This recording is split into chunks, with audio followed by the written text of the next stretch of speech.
Good morning, students.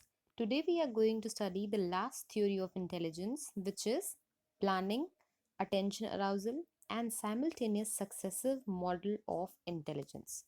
In short form, this model is also known as PASS model of intelligence.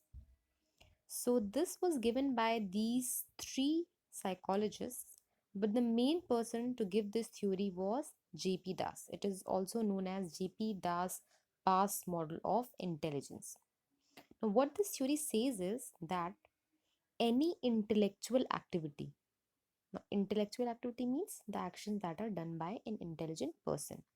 The intellectual activity involves the functioning of three neurological systems. Neurological systems means brain systems. And these three systems are dependent on each other for performing any intelligent act. Now, this theory has these three important components: arousal attention, simultaneous and successive processing, and planning. Now, first we come to arousal attention. Arousal, what does the word arousal means?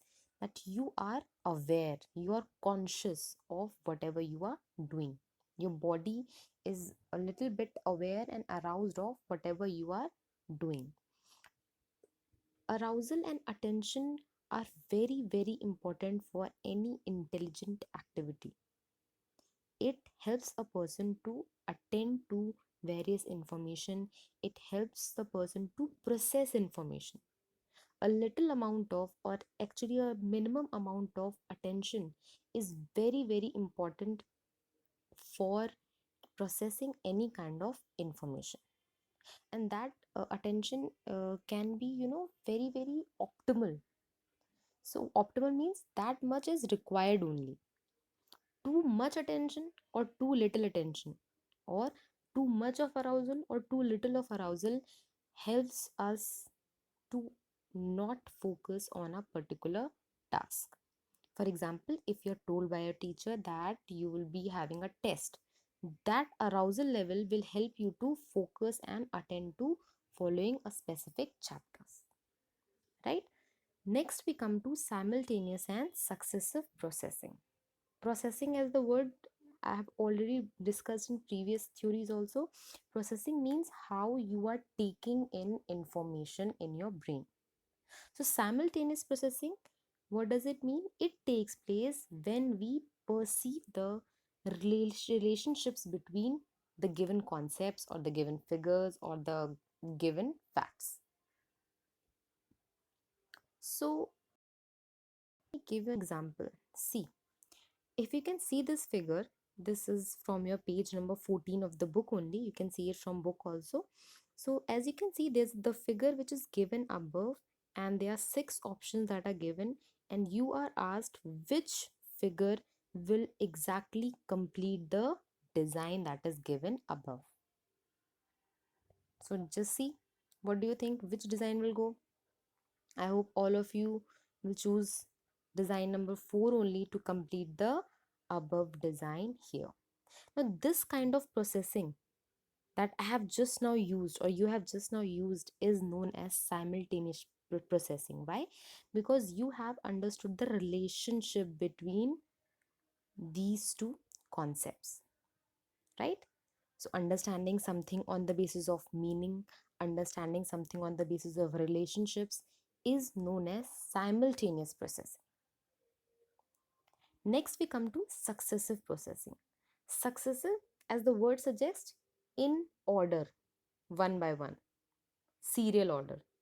So, whenever we process any information on the basis of serial number, on the basis of, for example, one leads to the recall of other. For example, ABCD, tables, alphabets. You have processed this information in serial order, and whenever you recall it in the serial order only. So this type of processing that your brain has used in learning tables, in learning digits, in learning alphabets, these are known as successive processing. And next is planning.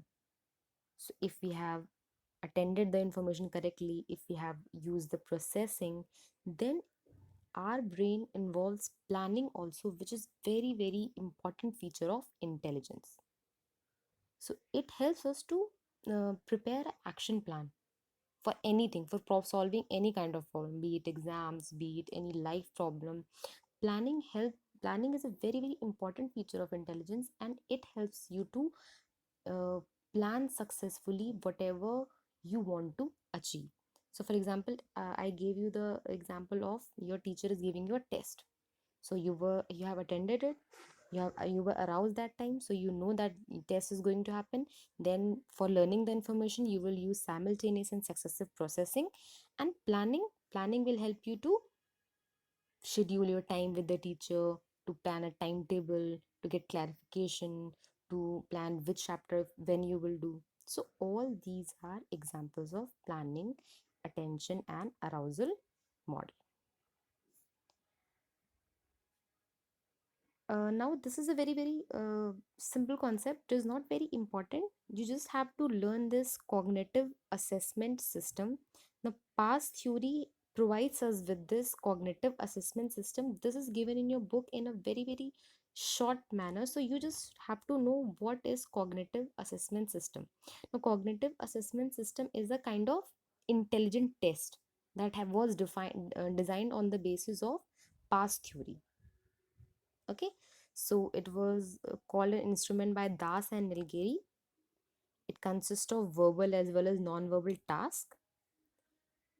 It is can be administered on people between 5 and 18 years of age, and it can be used to remedy cognitive deficits of children and learning problems. So it is just used to identify that the person is having a kind of intelligent problem or not, and it helps us to solve that problem. So this was a kind of cognitive assessment system, is a test or a battery, you can say, that is used for assessing intelligence.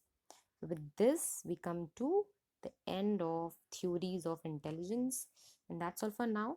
We'll continue later. Thank you.